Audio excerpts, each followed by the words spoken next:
go. Okay, good. Okay, we have tried to go live on Facebook, but for some reason it wasn't working. So we're going to go and do this as a recording as well. So we're glad to be able to continue sharing, and I'm so grateful. I'm coming in from I'm calling in and zooming this, recording this from Georgia, my home, and I got my good friend Alex Casini, who lives in California, coming together as well. And I'm just so grateful, to be able to have, share some things that we're going to share for 6 weeks in a row of some things that really have changed our life, and hope it can change all of yours. I first wanted to tell you how I met Alex. She attended one of my Joyful, Abundant, Mindful Master classes a few months back, and I was so impressed with her comments in the class and her energy, and how she's helped, empower women to break the addictive cycle of perfectionism and then redefining health and what beauty is, that I reached out to her and talked to her for a long time about her story and her journey. And I was blown away. I was blown away with her knowledge and her insight. And we were 30 years apart, so she could be my daughter's age. But I really connected well with Alex. And Alex is a nutritionist. She's an expert in the field of functional medicine and holistic nutrition. And she's also a strength trainer. And for many years, she's empowered others to love their bodies. I think it's so hard I think if you're a woman, it's hard to love your bodies. And I think I've done a lot of research, a lot of women I've coached, and I would say 90% of them have points in their life they don't like their bodies, no matter how good they look. But to nourish them on the inside and out, and that's the key, is to be healthy, but be happy and whole in the body. And so she's just wise beyond her years. And so with her story and my experience of 20 years as a naturopathic doctor, nutritional counselor, and plant nutrition, and particularly in the last 5 years, I have done a lot of work on myself, reflection of myself and working with my clients, and began refocusing more on my passions around living a joy-filled life, and having abundant living, and being able to have a good relationship with food, and being aware. It's really the mindful diet, and it's reclaiming truths that are ours, not what the world says, what we know to be true. So after Alex shared her journey with me, we realized that our missions were really similar, and our hearts are to help women of various ages. So the younger and the older. I'm getting close to 60 almost, and Alex, you're in her 20s. How old are you, Alex? 28. 28, so you're not quite 30, but just the various ages. And we realized that our mission was the same, to help women and men at any age, stage, or size to be able to love the body, to be able to have a great relationship with food, be healthy, and have sustainable results. That's what it's all about. It's not this run and gun. And we don't claim to have arrived. We do claim that we are far down the road of helping others, because we've helped ourselves, and we're like to give back to you. We give a lot back to our clients, and they pay us. We do a lot of things in the back end, in classrooms and in different facilities, live and virtual. But we decided to give back in this way, where we can give back to you through Facebook. And we're going to do it every Wednesday. It's 4:00 Eastern time, and for 6 weeks. So we're excited and a little nervous, because we've never done this before. We've been brave and authentic, real and raw. So that's what we're doing. And I wanted to start out by just having you, Alex, share why you care to share, and why it's important to be real and raw with those your clients, and for those that we're talking to today. Yes, thank you so much for all those kind things. I appreciate so much. When I met you first through your mindfulness seminar, I knew right away you had a certain energy that I wanted to empower or become. And then also we had so many similarities. And then you reached out and we started talking. And I was obviously intimidated, to say the least, with you're a naturopathic doctor. You coach with meditation and nutrition, and lots of emotional eating, the psychology of it, as well as the national marketing director for Juice Plus. So, but my favorite thing is the way you empower women. And that's exactly what my mission is too, as well, as both to empower women to fall in love with themselves again. And I love the way you say it, at every age, stage, and size. And, it's so easy for us to fall into different ways of living. And we both connected on mindset, and how you really have to have that positive mindset as a foundation for sustainable wellness, because of course nutrition and sleep and all those things are important, but you have to really have that positive mindset in order to find that sustainable wellness. And I know we started connecting on perfectionism as well. I like to use that as an umbrella term, as a lot of us have different struggles, but like the details are what's different, and then that umbrella term is the same, right? We're not good enough, or this has to be perfect, or I'm not thin enough, I'm not strong enough, whatever that looks like. And when we share our details and when we share the authenticity behind it, we start to connect. And I noticed the more I was honest and the more real I was with people, the more you could see in their eyes, they could relax and they could enjoy themselves. And it's just something really beautiful and magical to watch. And, you know, when you become authentic and real, other people will do it too. And you start to create real community. And I know we touched on that. We've tried this a few times. And last time we touched on, you know, with what's going on right now, that's what we really miss, right? Is like that connection and that community and just seeing people and giving our friends hugs and, you know, talking to the grocer or whatever it is. And I think that's what's going to be really exciting about this, is bringing back the connection and bringing back being, or starting to be real, you know, and starting to be honest with who we are and who we want to become, because that's going to empower you and that's going to empower the rest of the world. And that's something pretty cool. So I would love to hear some of the things that have helped you become more raw and real. Well, I think I like to kind of go into a little bit what you said about taking things away. We've had a lot taken away from us, and that makes us learn to what we value. Connections mean more than ever before because they've been taken away. I haven't had a hug in 3 months. You know, it seems weird, but it's a lot that we take away that we learn to prize the things that are most important in our life. So I love you sharing some of the, or at least beginning to share some of the things that have been effective in your life. And we're going to share some things of solutions, you know, and the messages and some of the struggles. So I think I've learned that we teach what we are struggling with. And I believe the brokenness and the messiness of our lives is the greatest message of hope we give to the world. It is our story. And I believe that you can't, if you want to heal something, whether another word to say it, if you can feel it deeply, you can heal it deeply. So we have to face the fear. You have to be able to do a lot of inner work of what are we hiding behind? Who are we fooling ourselves with? Are we numbing our emotions? Are we looking, look at ourselves to only judge ourselves rather than loving ourselves? And it's a process. And I really have done many courses with Brene Brown. She's one of the experts on authenticity and learning how to be real. But she says the bravest and most beautiful we can be is when we're vulnerable. And I believe beauty comes when we're sincere, we care, and we're authentic. And that brings a lot of strength. So I have a confession that I have never really been authentic on Facebook or posting things on Facebook, because we're doing this as a recording because our live wasn't working for some reason, wouldn't hold the recording. So, but I haven't. And I look back and go, why haven't I? And I guess it takes a lot of courage to be real and raw. I feel a lot of fear, maybe be judged, who's watching, maybe, I do a lot of things on the back end and coaching, like I mentioned, and connections, but I'm pulling off the cover, basically. And I think triggering up some feelings of childhood, maybe adolescence, friends, trauma. I never liked to be as a child in front of a room. I was afraid that I couldn't answer the question. To be a leader, I wasn't looking to be a leader. I always liked to follow.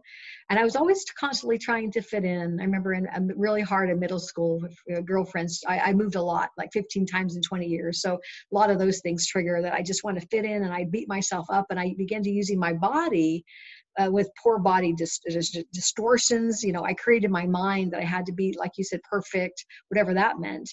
And I had some false messages that if I looked really good, that I would be loved. If I worked really hard or I achieved great things, I would be accepted. Yeah. And you know how we go, and Alex, we go through certain stages of our lives. When you're younger, you don't have any problem. You dance and you don't care and you twirl and then you start having a little more softening of wanting to be out there, and we start avoiding the mirrors, or we do opposite where we zoom into the mirror and we use a magnifying glass looking for every flaw and dismissing all the good. So it's taken me my whole life, and up to 5 years ago, really, to find joy in my body. It just seems like a waste, but it's also a lesson. There's no waste. It's always learning, but you never give up. We're not here to claim that we have ever arrived, but we're far, far down the road of finding joy. And that's what we're here to share. And so what we're going to do today is we're going to, share some of the things that we struggle with, and some of the things that we want to help you with as well. And I'll go ahead and just share. When I was little, I know you didn't ever share. Did you, Alex? You didn't share. Yeah, why don't you go ahead and share Done first, and it I'll so go many after. times. You got yeah, so I think, like you said, what we're gonna do for the next 6 weeks is we're gonna share a struggle, that one of those umbrella things, right? One of those things we might be hiding behind, one of the things holding us back from being truly who we are, truly authentic, truly raw and real. And then we're gonna talk about a tip and a trick to move through that, and then some of the lessons and things we've learned from overcoming, or at least working through certain things. Because of course, like you said, I still struggle from that perfectionism once in a while, maybe sometimes more than others, depending on the situation. But the point is, we're here to navigate through pain now. We're going to be raw, we're going to be real, and we're going to teach how to navigate through pain, and how going through that struggle is going to make you more beautiful. And we think sometimes, like, you go through certain things, and depending on what you've gone through, certain, like, women, if they have breast cancer, they might have to have their breasts removed, and like that, like, you're still beautiful no matter what. And I think that's like a really big thing that we're here to teach and navigate through. So overcoming that perfectionism and living in a world where I was fearful. I was afraid to eat cake. I was afraid to go out and celebrate with friends, to have a glass of champagne, because I wanted to hold on to being perfect and being good enough. And I lived in LA, so I couldn't be tan enough, I couldn't be blonde enough, and I couldn't be skinny enough. And in that, I trapped myself in this cage, and I wasn't able to enjoy certain things because I was so afraid of them. And after lots of trials and tribulations and different adventures and teachers and mentors, I started reflecting, and I started being raw and real with myself. And that I couldn't live this life forever, because it was exhausting. It was exhausting trying to be perfect and everything in order, and looking perfect and feeling perfect and working out, being the best at everything. And it's exhausting. And so that's why I started sharing with my clients, and I started sharing with my friends and my family, areas I hadn't been real with. And I started seeing our relationships and their lives transfer and switch and evolve as well, because once I started being more honest and with who I was, they started feeling free to be honest with who they were and what they wanted in the world. And that was just so empowering. Because like I said earlier, that's what we love to do, is empower women to fall in love with themselves again. And some of the solutions that I had from working through the perfectionism was, facing it head on, talking to myself and hearing my thoughts and hearing my voices, and, starting my Vedic meditation practice. But one of the tips that I'm going to give today that's helped my clients as well as myself, I call it the 3-3-3. So first, you're going to write down 3 things you can't control. So that could be anywhere from the way your husband talks to you, or your kids running around, or your boss getting mad at you. And then you can write 3 things you can control. So this starts to help you get, instead of it running around in your brain, you get your thoughts on paper. It only works if you journal, so you have to journal. And then the 3 things you can control. So it's maybe going for a walk, sitting in the sun and feeling it on your face, going and smelling some flowers outside, drinking a glass of water, and just like breathing, that self-care, because we know mindset is really the way to sustainable wellness. And the 3 things you're grateful for. So that could be anything that happened throughout the day. That could be you getting out of bed and with energy. That could be a really nice phone call you had with a friend, whatever that looks like to you. And you'll start to notice your energy shift, and you'll start to smile. And it's an amazing tip. It helped me through a lot, and I hope it helps you too. Some of the things I learned through all of this being perfect is that it's magical to be raw and real. I wouldn't take it back for the world. I missed out on some things, but it got me to where I am today. And now I can empower people, and I can help with the struggle, because I get it. I've been there. I still am there once in a while. And I think that's what's even more raw and real, right? Is like, we don't have it all together. Hopefully we're still learning, and we have that growth mindset, and we find the magic in the mess, and, we rise up above it. So sounds really cheesy, but it's true. So yeah, will you share with us, Rachel? Well, I love the gratitude, and we all know that's really important, but it's a practice. And then journaling is where you really learn to dig deep and really understand, look at your life from a place of curiosity and love than judgment, and really understand what's going on. So I think that's, I love hearing from you, but I remember when we were talking about what we wanted to give others, and I was looking back at my life. I remember when I lived in Colorado, and thinking about how things progressed in my life, where I had to feel like I had to be perfect. I remember I had little kids, and I would invite people over to have lunch dates or whatever, and I would clean up the house, make it all look perfect. And I realized that we had good conversations, and really nice, tidy, but it wasn't really, really authentic per se. But when I had friends pop over and I didn't have time to clean up my house, and I didn't have my hair fixed or whatever, it wasn't all all together. And I found I had better connections, and I was able to laugh with those friends. I was able to share deeper, and we had better friendships. And we were a way to open up. We found ways to open up with each other. And I love to help women and men get together, and you share your struggles, but working with them, not to wallow in them. I think there's an important part. So we're here to share some things, but we want to get them out, and then you look at them, and then you deal with them in a positive way, versus having friends that I don't know about you, Alex, but you come together with friends, or those who are watching, you don't want to just sit and wallow around the problems. You want to make a difference and empower and to encourage that we're not alone. We face our fears, and we can work through them. So I'm going to share one of my struggles. And I've had a big struggle. And one of my biggest is the disease of speed. I don't know if anybody can relate with me, but a warp speed. We live in a warp speed life. But for me, I've always felt a need to race to get things done. I felt, and this is the message that I somehow got, that if I worked harder and faster, I'd get noticed and feel loved. Maybe that's growing up in a family of 6 girls and a brother. So maybe a large family, you got to get noticed somehow. But I kind of followed me through my whole life. I worked fast. I always thought I'd be more valued if I got more done. And I used multitasking as a badge of honor. And, now in the last several years, it's like, no, it's really the monotasking. It's deepening the relationships. It's stopping and slowing down and having that time stopper moments.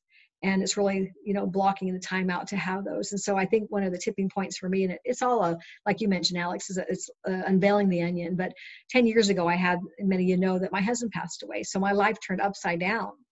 It was an avalanche of new learning for me.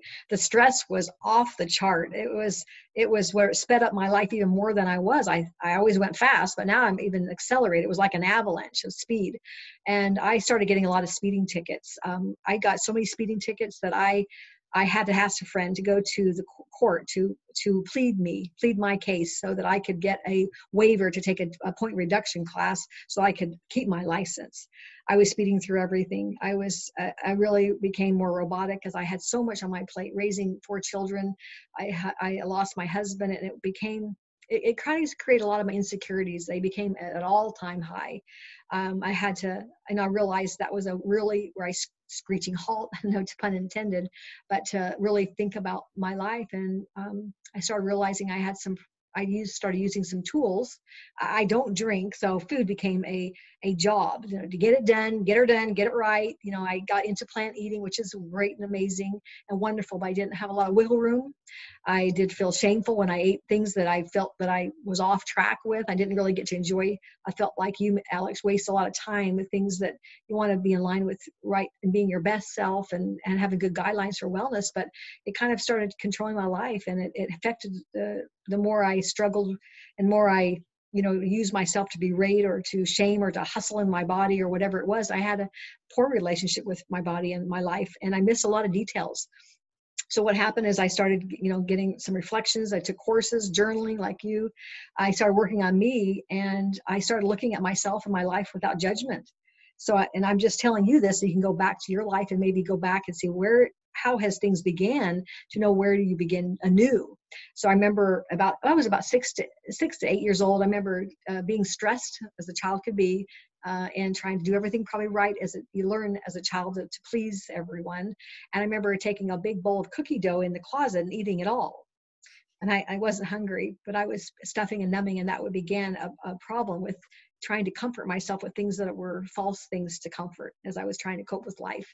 And then teenager perfectionism, just toxic comparison. No matter what size I was, I never really liked myself. I have to admit that. And then adult, we go through different stages of life where you're pregnant, afterwards being pregnant, trying to get ready to have another baby, and then menopausal shift, stretch mark, saggy body. And then, with, of course, with Dave passing away, it's the loneliness and feeling like I was afraid to get close to people. I was afraid to lose them, so I didn't get close to people as much as I should have or could have. And then nursing all my kids, I got breast implants, and that's an authentic thing to share. After I nursed all my babies, and then after 10 years, I took them out. I started really understanding what true beauty really is, and I began rethinking what beauty is. It is not about the size of your breast. It is not the size of your butt. It's the size of your heart. And it's about the winning formula is happier, healthier, and whole. So in the last 5 years, I've learned a lot about the happy factor. And so I want to share with you some of the things that I have learned, and some of the things we may share in another place as we go along in these 6 weeks. But one of the things that helped me too, as I learned a lot about the psychology of what was happening, but also the psychology of eating, how it affects your metabolism. It reduces the absorption rate. Did you know when you eat fast or you eat under stress, you can reduce your absorption rate to heal your body up to 40%? And you get less pleasure from food because you're not really being full in it. And the metabolic power is merely, it's not about what you eat all the time. It's about who you are as an eater. So what I wanted to share today with my solutions is, I call it Rachel's 3-minute slow up solutions. So, and I use the acronym of SLOW, so you could remember it. So SLOW. And so when you have that stress, when the stress hits you and the life avalanches happen, whether you relate to mine or everybody has their own avalanches of stress, you want to slow and pay attention. And what is going on in your body? What's going on? You're feeling the stress in your heart, and not judging you, but really being a curiosity place of looking at yourself with kindness and with that emotion. And we're an adult. We are not a toddler that demand things. We are an adult making decisions. That's what we are. And the L is to listen and ask questions. And so I've learned to ask 4 questions when I'm getting a lot of emotion that I want to turn to workingaholic or eatingaholic or whatever it may be, is to first is to remember the 4 N's, is to notice your emotion. What is your emotion? Name it. Notice that you're having an emotion, first of all, fear, anxiety. Then you want to name it. And then you want to ask yourself, what do you need? And how do you nurture yourself? And I like to think of it, a little inner child. So if you're thinking, oh, I have a hunger, I feel like a little bit hungry right now, and you wouldn't look at a little child and say, no, you're not hungry. Just go over here. I'll give you something to cry about. Go toss you to the side. You want to say, oh my gosh, you're hungry. Let me get you something nourishing to eat. You would give your most cherished loved one something really healthy to eat. If you're hungry, let me give you something to drink. And so you want to nurture that inner child with the best for that child. And so I kind of started really visualizing an inner child that needed something. And what could I give that child I was running from, and to be more compassionate? And so listen for the key clues is basically there. And then for the L, and then the O is breathing. It reminds you of oxygen. So it's amazing. 5 deep belly breaths. And I always like to breathe in the love. I always say words like, I'm breathing in love. I'm breathing in calmness, and I hold it. And then I let out the things that I was anxious about. I breathe in compassion, wholeness, health, and I let go of stress, anxiety, and fear. So that's what we do with the 5 breaths. And it's amazing just to be able to go 1, breathing in deep and hold it for about 5-7 counts, and then hold it and then release it. And there's many things we can teach on meditation, but that's just the 5 breaths, deep breaths. And then the W in slow is think of words that heal. So I think of words, and what I do when I do my 5 breaths, and I can do a lot longer meditation, but that's just an instant way to get through life when you're doing your work. You can't stop and go out and meditate for 20 minutes every time you have a stress, but you never get anything done. But what I do is I take the 5. It's true. Never get anything done. It's true. I know. So what I've learned to take the deep breaths, just do a count of 5. And then I held my hands, and I imagine my hands are filling up with compassion. I visualize the compassion and love and forgiveness, safety and calm. And I visualize it just filling it up, filling my hands up. And I learned to place it over the parts of my body that I'm having a problem with, wherever that stress came, my heart.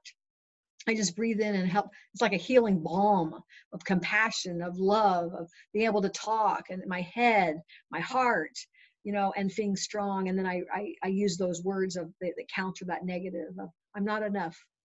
And I say, I am, I can, I must, I will, I'm worth it. I'm a child of God, or whatever it is that we can say to counter. And that's what I do. It works so well, so slow, SLOW. And the learning that I wanted to give to is that, one of the big learnings I have learned is what is on our plates physically has a lot to do with what's on our life plate. If we have our life piled up way too high, we tend to pile up our plates too high, whether it's food or work or gossip or judgment. We have to pay attention and feel, and to be aware of your triggers. I think that's really important. And we'll talk more as we go along, but triggers, I know my triggers usually start around 3 o'clock. Those are some things that are getting through the day and a lot to accomplish. And then reframing things, and then being intentional that we want to be our best. And to be our best does not mean our perfect self. There's no such thing as perfect. And it's what comes out of our heart is the most important part, not what comes out of looking in the mirror. We need to take off the mask. We look into our heart, and we learn to live the best years of our life twice over.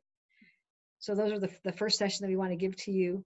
And I'm going to turn it back to you, to Alex, to share what we're going to talk about the next session. Yes.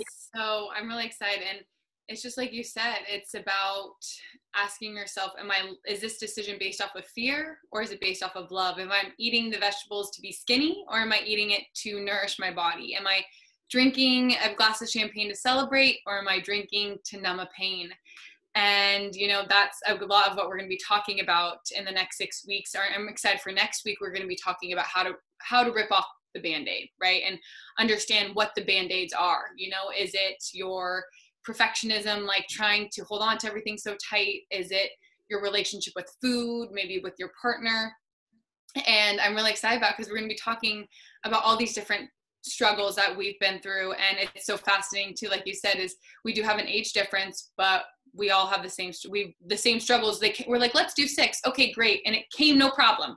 We're like, this is interesting that we have very similar 6 struggles, and we've grown up on different parts of the world and have different childhoods and different ages, but and that's why we're here for you. And I'm so excited with what the next 6 weeks look like. And I hope you all enjoy it, and definitely leave comments, questions, concerns. We'd love to hear them. I'm excited. Yeah, me too.